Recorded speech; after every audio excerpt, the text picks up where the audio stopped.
नमस्कार। सनातन विज्ञान चैनल में आपका स्वागत है।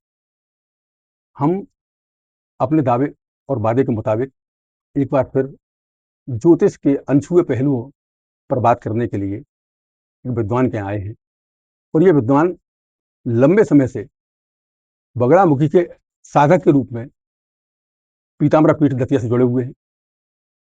तंत्र और ज्योतिष दोनों विषय में अच्छी पकड़ रखते हैं। तो आपके द्वारा जो सवाल, जो जिज्ञासाएं आपके मन में हैं, जो आपने भेजे हैं, वो हम डिस्कस करेंगे अभी। सर प्रणाम सर। हम स्वागत करते हैं गुरुदेव डॉक्टर ए के वाजपेयी का। आप में से अधिकांश लोग पहले भी कहीं ना कहीं इनसे मिल चुके हैं, या तो सामने रूबरू या फिर कहीं यूट्यूब या किसी और चैनल पर। गुरुदेव का परिचय मैंने आपको दिया कि लंबे समय से पीताम्बरा पीठ दतिया से जुड़े हुए हैं, उसके ट्रस्ट में पदाधिकारी के रूप में काम करते हैं, वहां भी विस्तार करा रहे हैं मंदिर का।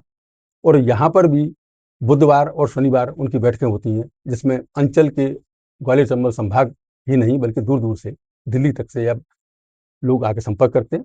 विदेशों से भी लोग फोन करके अपने बारे में पता करते हैं और सफलतम प्रेडिक्शन की एक लंबी श्रृंखला उनके खाते में जुड़ी हुई है। सर, हम आपका स्वागत करते हैं। नमस्कार। और पहला सवाल, जो एक आम आदमी की सबसे बड़ी समस्या है, वो समस्या ये है कि प्रत्येक घर में कुछ ना कुछ नकारात्मक क्रियाओं को लेके बातें चलती हैं कि साहब वो फलाने ने ये कर दिया, ये कर दिया, ये कर दिया। तो करने वाले अमूमन बहुत आपस के नजदीकी रिश्तेदार या पड़ोसी होते हैं। तो सर, एक तो ये है कि ये पक्की बात है कि जिसके ऊपर कुछ क्रिया कराई गई है उसको कुछ दिन परेशानी भोगनी पड़ेगी, लेकिन जिसने कराई है उसे लंबे समय भोगनी पड़ेगी। जी। फिर भी आदमी ये जानना चाहता है आपसे, एक आम आदमी, कि वो अपनी दिनचर्या में या दैनिक पूजा में ऐसी किन चीजों को शामिल करे जिनसे इन चीजों से बचा जा सके। बहुत सामान्य सा एक प्रश्न है कि हजारों साल की गुलामी झेलने वाला हमारा देश, जैसे वैज्ञानिक पहलू बहुत ज्यादा थे नहीं और वैज्ञानिक अप्रोच और कम्युनिकेशन के संसाधन बहुत कम थे, तो लोग एक दूसरे के ज्ञान से परिचित नहीं हो पाते थे तब। जी।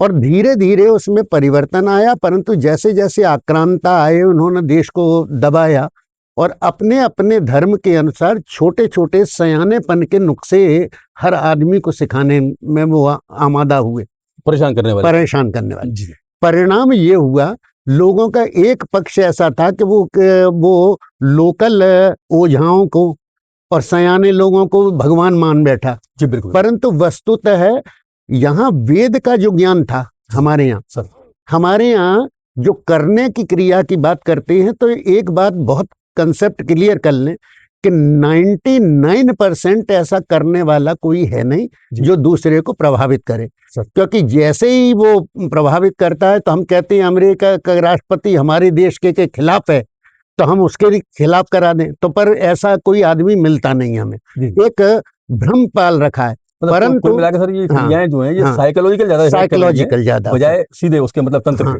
परंतु 1% में मारण, मोहन, वशीकरण, उच्चाटन, कीलन और उद्वासन, ये षटकर्म बताए गए हैं। और इन षटकर्मों का प्रयोग जानकार ही करता है। और मेरा ऐसा मानना है, जो इसको तथ्य रूप में समझ लेता है और जान लेता है, वो करता नहीं है। क्योंकि उसको ये मालूम है कि किसी भी तंत्र का प्रयोग यदि वो सामने वाले पे कर रहा है, तुलसी हाय गरीब की, कि मतलब किसी की हाय लेना या किसी को नुकसान पहुंचाना, ब्रह्मांड को नकारात्मक मैसेज देना है। और 100% में लगता है, जब कभी अपन देखते हैं किसी के पेट में दर्द है, किसी को तकलीफ हुई, किसी का बच्चा की डेथ हो गई, तो हम बड़े प्रसन्न हो रहे हैं कि वो उसको संग ऐसा ही होना चाहिए था। तो ब्रह्मांड को लगता है कि आप इसी बात में खुश हैं, वो आपको जरूर देगा वो स्थिति। मतलब तो ये आप समझ लें, बहुत मोटी बात है कि हम करने वाले लोगों पे विश्वास नहीं करते।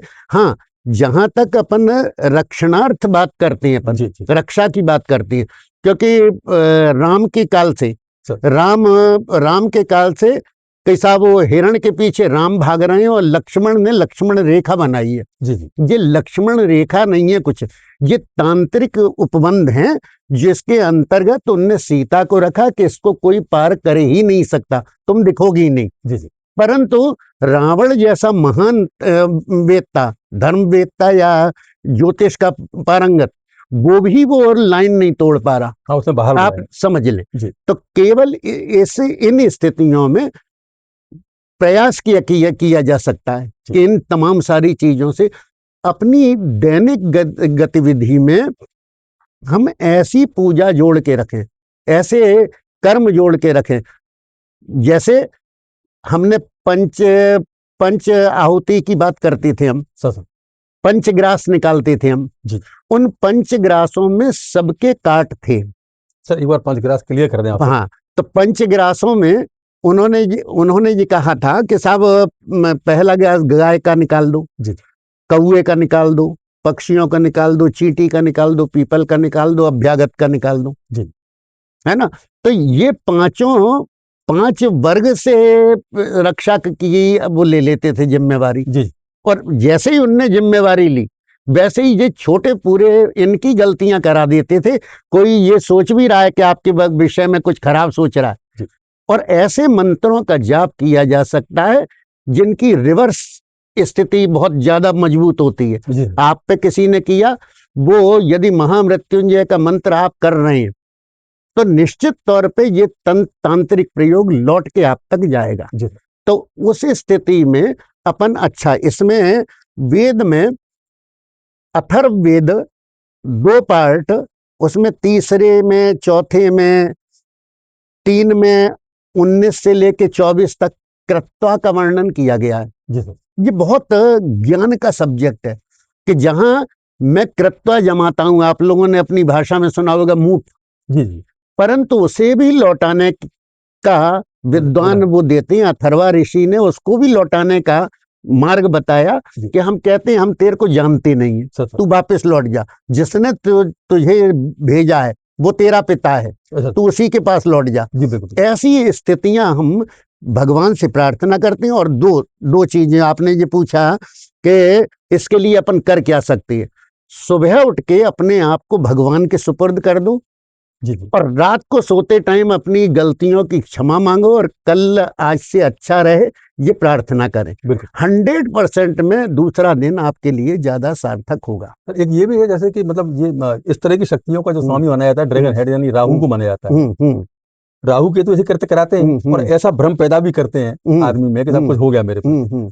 तो मुझे लगता है कि जैसे आप लोग जो बताते हैं कि यदि अपन सामान्य तौर पर कुत्तों को ही मतलब खाना फीड कराते रहे, स्ट्रीट डॉग को इलाज कराते रहे, उनका रक्षा करते रहे, तो इस तरह की बहुत सारी व्याधियां वही अपनी कम कर देते हैं। आपने अभी मैंने बताया ना पंचग्रास में तीसरा ग्रास कुत्ते का है। हाँ सर।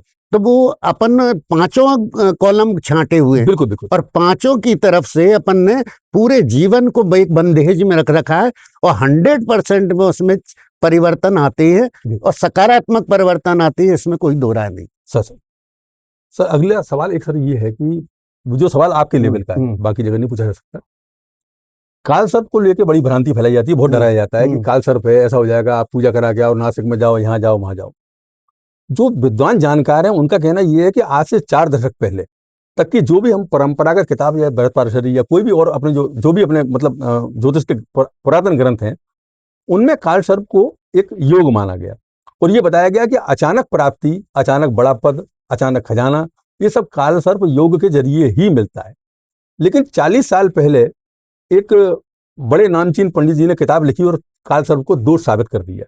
उसके बाद उसका इतना प्रचार प्रसार हुआ है कि आज हर गली कूचे में बैठा हुआ आदमी दूसरे की जन्मपत्री में काल सर्प दोष बता के उसको डरा रहा है और बता रहा है कि बिना पूजा कराए इसका प्रावधान हो नहीं सकता। सर इस बारे में सर आपका मानना क्या है कि वो योगी ही है जी, क्योंकि यदि दोष होता तो राष्ट्रपति, प्रधानमंत्री, पंडित, बड़ा तबके का कोई मतलब बहुत अच्छे से आप पद रखने वाला व्यक्ति, प्रतिष्ठा वाला वर्दीधारी अधिकारी, ये सब काल सर्प वाले और काल सर्प के योग से काल सर्प ये बताता है कि इस आदमी में इतनी ज्यादा योग्यता है, इस आदमी में इतनी ज्यादा योग्यता है कि ये बहुत कुछ अर्जन करके फेंक देगा जी, बिल्कुल, परंतु इसका ये उपयोग नहीं कर पाएगा जी, उपयोग ये नहीं कर पाएगा। इसका आनंद जो से लेवल ऑफ सेटिस्फेक्शन की बात है, वो नहीं आएगा, वो नहीं ये क्रिएट कर सकता। बस काल सर्प का इतना ही दोष रहता है, काल सर्प वाला भिखारी नहीं होएगा जी, काल सर्प वाला छोटा आदमी नहीं होएगा जी, काल सर्प वाला दोष के हिसाब से जिसने देखा। तो आप दो तीन चीजें बहुत अच्छे से समझ लीजिए, जिसने चालू ही नकारात्मक आधार पे किया है वो ईश्वर को जानता ही नहीं है। जी, क्योंकि ईश्वर परम पिता परमात्मा, वो चाहे कृष्ण हो, चाहे राम हो, चाहे ब्रह्मा हो, वो सब अपनी सकारात्मक भूमिका से पूरी पृथ्वी को बढ़ा रहे हैं। एक तरफ पैदा करने वाले का नाम विष्णु, जी सर, और मरने वाले के बाद उसके पितृ कर्म को कराने का काम करने वाले विष्णु विष्णु विष्णु। जी, जी, यहां से चालू कर रहा हूं मैं। हाँ, सबसे बड़ी गद्दी जो पितृदोष में सबसे ज्यादा जल्दी अफेक्ट देती है, गया बोलते हैं। बिल्कुल, वो क्या है गया? विष्णु पद। बिल्कुल, मैं अपने घर में विष्णु की आराधना करता हूं, उससे प्रार्थना करता हूं और उसके प्रति दान करता हूं, जी, जी, तो वो गया मेरे घर में भी उतना ही सार्थक है। जी, जी। नहीं जा पा रहा तो मेरे घर में भी सार्थक अपने है। प्रावधान, हर प्रावधान मतलब शुभ कार्य में नारायण बलि का प्रावधान है, हाँ जो जी, करते हैं, मतलब हाँ कराते हैं, ब्राह्मण हाँ यदि होते हाँ हैं हाँ। तो कोई भी शुभ कार्य आप कराइए तो नारायण बलि जरूर कराते हैं वो लोग। नहीं, आज की एक व्यवस्था और बात कर रहा हूं बीच में। आज की व्यवस्था में कालसर्प और पितृदोष की जो व्यवस्था आपने सामने आ रही है उसके कारण है हमारी गलतियां। डॉक्टर कहते हैं कि 5 घंटे बाद ब्रेन डेड होता है जी, और कई स्थितियों में हम 5 घंटे पहले ही मालूम पड़ा उसका संस्कार करके घर लौटाते जीवित आदमी का। एक पक्ष, मतलब चेतना जागृत हो। हाँ, चेतना जागृत है। दूसरा, हमें बड़ा शौक है लड़के का, जी, हमने लड़की देखी और उसे गिरवाया। जी, 40 दिन बाद 40 दिन बाद जो भी गर्भ है वो पूर्ण पितरों में शामिल होने लायक हो जाता है। 7 साल की स्थिति, गर्भावस्था में जारी रहता गर्भावस्था के 40 दिन बाद से उसे पूर्ण पितरों में शामिल कर लेते हैं हम जी, आगे की स्थिति में, बिल्कुल, 7 साल बाद। सर, तो उन वाली स्थितियों को हम नेग्लेक्ट करते हैं। हम अपनी सामान्य जो अप्रोच है उसमें परिवर्तन नहीं करना चाहते। हम पितृदोष को गाली जरूर देते, पर पितृदोष के लिए हमने अपने सामान्य जीवन में क्या किया? किसी की अपने बहन से अच्छी पटरी नहीं खा रही, तुमने कभी पंडित जी ने ये नहीं कहा जाके बहन के पांव छू लो। हाँ। पंडित जी ये कहेंगे कि मैं तीसरे घर का सिस्टम जमाने के लिए आपके लिए ये व्यवस्था कर देता हूं, महामृत्युंजय करा लो आप। अब महामृत्युंजय कराने वाले पंडित जी जो पितृदोष के किसी कार्य में महामृत्युंजय की सलाह दे रहे, वो अर्थ नहीं जानते उसका या बताएंगे नहीं उसको अर्थ। हे जातक, मैं जिस जातक की पूजा कर रहा हूं, जिस जजमान की पूजा कर रहा हूं, इसे अमृत में जीवन देना, और यदि इसका जीवन खत्म हो गया तो इसी समय इसको अमृत में मृत्यु दे। 14 साल के आदमी की बच्चे की जो पितृदोष की स्थिति से ज्यादा चंचल है, परेशान कर रहा है, ऊधम मचा रहा है, उसके भी दिमाग में समझ में नहीं आ रहा निर्णय, उसके लिए तुम महामृत्युंजय इस तरह का कराओगे? तो हमने शायद उसका केवल आर्थिककरण कर दिया है और हमने अपनी मानसिकता केवल पैसे से जुड़ी हुई बता दी है। उसके बारे में तुलसी बाबा लिख रहे हैं कि उपरोहित्य कर्म अति मंदा। उपरोहित का काम चांडाल कर्म जैसा है। उपरोहित्य कर्म अति मंदा, वेद पुराण स्मृति कर निंदा, कि ये सब उसकी निंदा कर रहे हैं कि पैसे के लिए किया हुआ पांडित्य का कर्म चांडाल कर्म से भी गया बीता है। बिल्कुल। तो कुल मिला के ये पितृदोष की स्थिति, यदि अपन पितृदोष को समस्या के रूप में ले रहे हैं तो निश्चित तौर पे पहली क्लास हम अपने घर से चालू करें, उन चीजों का ख्याल रखें जिनसे पितृदोष बनते हैं। तो ये जो आए दिन जो इस समय बढ़ती जा रही है लगातार समस्या है कि भाई हर घर की कुछ पत्रिकाओं में पितृदोष निकल रहा है, तो उसका कारण यही है कि हम अपनी परंपराओं से दूर हुए और अपनी मानसिकता को हम उस दौर में नहीं ले जा पा रहे हैं कि जिसमें वास्तव में हम अपना खुद का ये अध्ययन कर पाए कि हम कौन सी ऐसी चूक कर रहे हैं या गलतियां कर रहे हैं जिनकी वजह से ये दोष आने वाली पीढ़ियों को भुगतना पड़ रहा है। बिल्कुल बिल्कुल, उसमें अपन छोटे छोटे से परिवर्तन कर सकते हैं, छोटी छोटी सी स्थितियों में परिवर्तन करेंगे, 100% में इसके लाभ मिलेंगे। जी जी। उन्होंने कहा कि विष्णु के सर्प का नाम हुआ शेषनाग, शिव के सर्प को कई ग्रंथों में वासुकी कहा, परंतु हमारे हिसाब से और कई जगह उनने ऐसा भी मतभेद है उनका कि इसका नाम अशेष हुआ। शिव ने जब पूरा महातांडव की स्थिति क्रिएट कर दी और महातांडव हो गया और सब कुछ नष्ट कर दिया शिव ने, कुछ भी नहीं बचा और जोर से चिल्ला है शिव में अब कोई शेष नहीं, तो उनकी जटा में से एक छोटा सा बच्चा उनके हाथ पे गिरा सर्प का और वो खेलने लगा शिव से, तो शिव उसे बचाने की चेष्टा करने लगे, इसका नाम हुआ अशेष। शिव का उसका नाम अशेष हुआ। और विष्णु शर्मा कुल इनका श्याम बाबा का है ना, बर्बरीक का कुल, उनका कुल, रावण का कुल, कुछ किसी को भी मान लें अपन, परंतु पाताल उस कुल के देवता का नाम विष्णु शर्मा हुआ कालांतर में। और विष्णु शर्मा का जो सर्प था उनके नाम से जो पूजा जाता था वो तांबे के सर्प थे। यदि हम किसी भी कृष्ण के साथ यदि तांबे के सर्प रख लें, राम के संग लक्ष्मण को रख लें, या शिव के संग हम तांबे के सर्प की पूजा चालू कर दें, तो निश्चित तौर पे काल सर्प के प्रभाव 40 दिन में अपने अफेक्ट सकारात्मक देने लगते हैं। ये 50 जगह हमने ट्राई किया और 100% की गारंटी है। अनायास जो पूजा के लिए आपको प्रोत्साहित करते हैं, आप बड़ी पूजा ये करा दो वो करा दो। मैं एक बात पूछना हूं, एक समय ऐसा आया कि उन्होंने गुरुजी ने ये कहा कि आप जाप करो, तो 1.25 करोड़ का जाप का संकल्प किया। अब मेरी समझ में ये नहीं आ रहा था, हमारे गुरु महाराज जी कहते थे रोज की 1 माला सुबह 1 शाम को उसका भी हवन करते रहो जाप के संग, हम मानते हैं कि पूरा हो जाता है जी। जब हवन का समय आया तो बहुत दिमाग लगाया, इन पंडित जी को बुला लो, उन पंडित जी को बुला लो, तो माई का ये ऐसा आदेश आया, ऐसी बुद्धि आई कि वो कहती थी कि जिस फ्रीक्वेंसी से आपने जाप किया उस फ्रीक्वेंसी से वो हवन नहीं कर पाएगा कोई, फिर वो कष्ट में रहेगा, आप खुद करो अपना हवन। तो वो 3-3.5 घंटे में जैसा गलत सलत हुआ अपन ने हवन किया और निश्चित तौर पे उसके परिणाम बहुत सकारात्मक रहे। सब कुछ आपके हाथ में है, बशर्ते परमात्मा पे विश्वास करना सीखो, क्योंकि जो ज्योतिष महोदय आपको ये सजेस्ट कर रहे हैं कि आप ये वाला कर्मकांड करो आपको वो लाभ मिलेगा, उन ज्योतिष के विद्वान को पैसे चाहिए 500, 1000, 2000, 5000, तो यदि पूजा से वो ठीक हो रहा होता तो वो अपना ठीक कर लेना, तो वो नहीं कर पाएंगे, स्थिति नहीं है, क्योंकि वो इतने खोखले हैं कि उस दावे को भी अच्छे से नहीं कर पाएंगे। मैं तो ये जानता हूं कि यदि आदमी जी कहता काल सर्प योग का प्रभाव है, तो मेरे को लगता है कि मैं कोई और तो पैसा तो दे नहीं पाऊंगा, शायद इसके लिए जाप कर दूं, तो 100% में मैंने देखा कि 3 दिन में आदमी खड़ा हो गया। तो निश्चित तौर पे यदि आपका कोई वो नहीं, हमारे गुरु महाराज कहते थे कि धर्म की सीट से जो पैसा, रुपया, सम्मान, यश, कीर्ति, भौतिक लिप्साएं ये प्राप्त करने की चेष्टा का भाव रखता है, वो जीवित पितरों का मांस खाता है।